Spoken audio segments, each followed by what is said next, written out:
Tuluyan na nga hong nakalabas ng Philippine Area of Responsibility ang bagyong Paulo. Huli pong namataan ang sentro ng bagyo sa layong 295 kilometers kanluran ng Sinait, Ilocos Sur. Taglay ho ang lakas ng hangin, naabot ho yan kabrigada ng 110 kilometers per hour at bugsong papalo ng hanggang sa 135 kilometers per hour. Ito ho'y kumikilo sa direksyong pa west-northwest sa bilis na 20 kilometers per hour.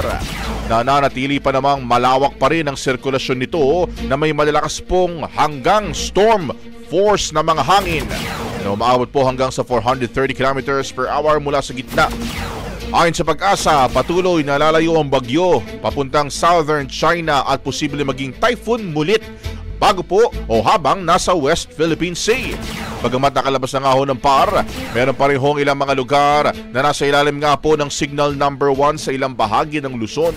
Kasama na ho dyan ang mga bayan sa kanlurang bahagi ng Abra, kanlurang bahagi po ng Benguet, timog na bahagi ng Ilocos Norte, buong Ilocos Sur, La Union, kanluran at gitnang bahagi ho ng Pangasinan at ilagang bahagi po ng Zambales, kasama ho yung Iba at Santa Cruz.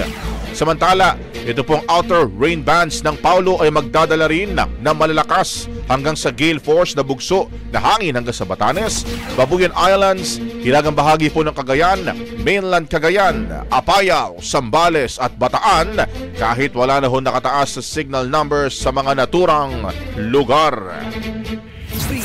Ang bahaging ito ay hatid sa atin ng DriveMax Herbal Capsule. Lalaking angat, tumatagal.